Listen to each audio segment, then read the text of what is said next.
ಕಿಡ್ನಾಪ್ಗೆ ಒಳಗಾದಂತಹ ಸಂತ್ರಸ್ತೆಯ ಹೇಳಿಕೆ ಮೇಲೆ ರೇವಣ್ಣ ಅವರ ಭವಿಷ್ಯ ನಿರ್ಧರಿತವಾಗಿದೆ. ಸಂತ್ರಸ್ತೆ ರೇವಣ್ಣ ವಿರುದ್ಧ ಹೇಳಿಕೆ ಕೊಟ್ರೆ ಮತ್ತಷ್ಟು ಸಂಕಷ್ಟ ಫಿಕ್ಸ್. ನೋಡಿ, ಇಲ್ಲಿ ತನಕ ಈ ಕಿಡ್ನಾಪ್ ಕೇಸ್ನಲ್ಲಿ 364A ಮಾತ್ರ ದಾಖಲಾಗಿದೆ, ಅಂದ್ರೆ ಸೆಕ್ಷನ್.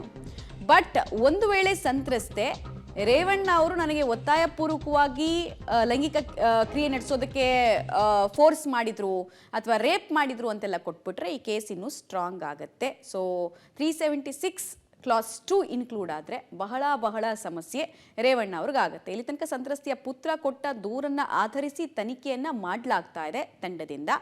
ಈಗ ಸಂತ್ರಸ್ತೆ ಕೊಡುವಂತಹ ಸ್ಟೇಟ್ಮೆಂಟ್ ಕೂಡ ಬಹಳ ಮುಖ್ಯ ಆಗುತ್ತೆ. ಮತ್ತೆ ದೌರ್ಜನ್ಯಕ್ಕೆ ಒಳಗಾಗಿದ್ರೆ ಯಾರು ದೌರ್ಜನ್ಯ ಮಾಡಿದ್ದು, ಯಾವ ಕಾರಣಕ್ಕೋಸ್ಕರ ದೌರ್ಜನ್ಯ ಮಾಡಿದ್ರು, ಆಮೇಲೆ ಸುದೀರ್ಘ ಕಾಲ ರೇವಣ್ಣ ಅವರ ಕುಟುಂಬದ ಜೊತೆಗೆ ಈಕೆಗೆ ಒಡನಾಟ ಇತ್ತಲ್ವಾ, ಸೊ ಯಾವ ಕಾರಣಕ್ಕಾಗಿ ಬಿಟ್ರು, ನಂತರ ಯಾವಾಗಲಿಂದ ಅವರಿಗೆ ಬೆದರಿಕೆ ಬರೋಕ್ಕೆ ಸ್ಟಾರ್ಟ್ ಆಯಿತು, ಮತ್ತು ಎಲ್ಲೆಲ್ಲಿ ಶಿಫ್ಟ್ ಮಾಡಲಾಯಿತು, ಶಿರಾ, ಹುಣಸೂರು ಅಂತೆಲ್ಲ ಹೇಳ್ತಾ ಇದ್ದಾರಲ್ಲ, ಉಳಿದ ಬೇರೆ ಜಾಗಗಳಿಗೂ ಏನಾದರೂ ಕರ್ಕೊಂಡು ಹೋಗೋ ಪ್ರಯತ್ನ ಮಾಡಿದ್ರಾ, ಯಾರು ಕರ್ಕೊಂಡು ಹೋದ್ರು, ಈ ಥರ ಅನೇಕ ಪ್ರಶ್ನೆಗಳಿಗೆ ಉತ್ತರ ಬೇಕಾಗಿದೆ. ಅಪ್ಪ ಮಗನ ಬಳಿಕ ಅಮ್ಮನಿಗೂ ಸಂಕಷ್ಟ ಕಾದಿದೆಯಾ? ಹಾಗಾದ್ರೆ ಈ ಪ್ರಶ್ನೆ ಕೂಡ ಮುನ್ನೆಲೆಗೆ ಬರ್ತಾ ಇದೆ. ಮಾಜಿ ಸಚಿವ ರೇವಣ್ಣ ವಿರುದ್ಧ ಅಪಹರಣ ಪ್ರಕರಣಕ್ಕೆ ಸಂಬಂಧಪಟ್ಟಂತೆ ಭವಾನಿಗೂ ಕೂಡ ಅಸಲಿ ಸಂಕಷ್ಟ ಶುರುವಾದ ಹಾಗೆ ಕಾಣಿಸ್ತಾ ಇದೆ. ಸಂತ್ರಸ್ತೆಯ ಹೇಳಿಕೆಯನ್ನ ದಾಖಲು ಮಾಡಿದ ಕೂಡಲೇ ನೋಟಿಸ್ ಸರ್ವ್ ಮಾಡೋ ಕೆಲಸ ಆಗಿದೆ. ವಿಚಾರಣೆಗೆ ತುರ್ತು ಹಾಜರಾಗೋದಕ್ಕೆ SIT ಅಧಿಕಾರಿಗಳು ಸಿದ್ಧತೆಯನ್ನ ಮಾಡ್ಕೊಳ್ತಾ ಇದ್ದಾರೆ. ಸಂತ್ರಸ್ತೆಯ ಹೇಳಿಕೆ ಮೇಲೆ ನಿಂತಿದೆ ಭವಾನಿ ರೇವಣ್ಣ ಅವರ ಭವಿಷ್ಯ. ಇವರಿಗೂ ಬುಲಾವ್ ಬರಬಹುದು SIT ಅಧಿಕಾರಿಗಳಿಂದ ಅಂತ. ವ್ಯತಿರಿಕ್ತವಾಗಿ ಹೇಳಿಕೆ ಕೊಟ್ರೆ ಭವಾನಿ ಕೂಡ ಆರೋಪಿ ಆಗುವಂತಹ ಸಾಧ್ಯತೆ ಇದೆ. ಅಂದ್ರೆ ತನಿಖೆಯ ದಿಕ್ಕನ್ನ ತಪ್ಪಿಸೋ ನಿಟ್ಟಿನಲ್ಲಿ ಏನಾದರೂ ಸ್ಟೇಟ್ಮೆಂಟ್ಗಳನ್ನ ಬುಲಾವ್ ಕೊಟ್ಟಾಗ ಮಾಡಿದ್ರೆ ಅವರಿಗೂ ಪ್ರಾಬ್ಲಮ್ ಆಗಬಹುದು.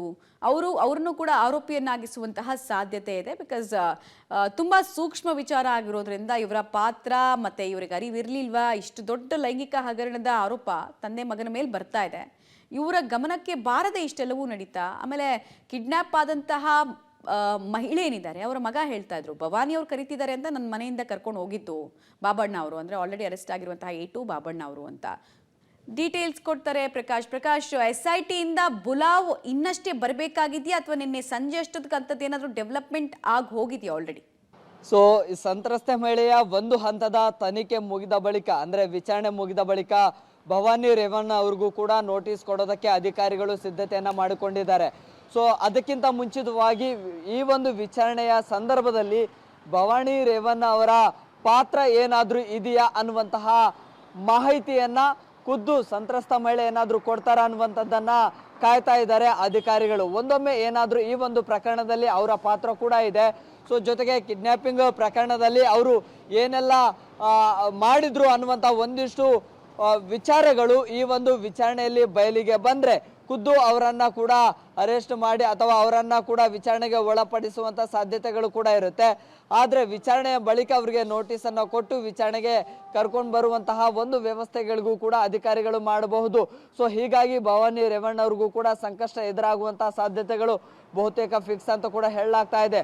ಪ್ರಮುಖವಾಗಿ ಸಂತ್ರಸ್ತ ಮಹಿಳೆ ಈವರೆಗೂ ಕೂಡ ಹೇಳಿಕೆಗಳನ್ನು ಕೊಟ್ಟಿಲ್ಲ. ಸೊ ಏನಾಯಿತು, ಘಟನೆಯ ಗಂಭೀರತೆ ಏನಿದೆ ಅನ್ನುವಂಥದ್ದು ಎಲ್ಲೂ ಕೂಡ ಹೇಳಲಿಲ್ಲ, ಅಂದರೆ ಸ್ಪಷ್ಟವಾಗಿ ಹೇಳಲಿಲ್ಲ. ಸೊ ಆ ಕಾರಣಕ್ಕಾಗಿ ಭವಾನಿ ರೇವಣ್ಣ ಅವರಿಗೆ ಇದಕ್ಕಿಂತ ಮುಂಚಿತವಾಗಲೇ ನೋಟಿಸ್ ಕೊಡೋದಕ್ಕೆ ಅಷ್ಟು ಸಮಂಜಸ ಅಲ್ಲ ಅನ್ನುವಂಥದ್ದು ಅಧಿಕಾರಿಗಳಿಗೂ ಕೂಡ ಗೊತ್ತಿರುವಂಥ ವಿಚಾರ. ಸೊ ಹೀಗಾಗಿ ವಿಚಾರಣೆಯ ಸಂದರ್ಭದಲ್ಲಿ ಯಾವುದೆಲ್ಲ ವಿಚಾರಗಳು ಬಯಲಿಗೆ ಬರುತ್ತೆ, ಆ ವಿಚಾರಗಳು ಎಷ್ಟು ಗಂಭೀರ ಸ್ವರೂಪವನ್ನು ಪಡೆದುಕೊಳ್ಳುತ್ತೆ ಅಥವಾ ಗಂಭೀರತೆ ಇದೆ ಅನ್ನುವಂಥದ್ದನ್ನು ಮನವರಿಕೆ ಮಾಡಿಕೊಂಡು ಆ ನಂತರ ಭವಾನಿ ರೇವಣ್ಣ ಅವ್ರಿಗೂ ಕೂಡ ನೋಟಿಸನ್ನು ನೀಡಲಾಗುತ್ತೆ, ವಿಚಾರಣೆಗೆ ಕರೆ ತರ್ತಾರೆ.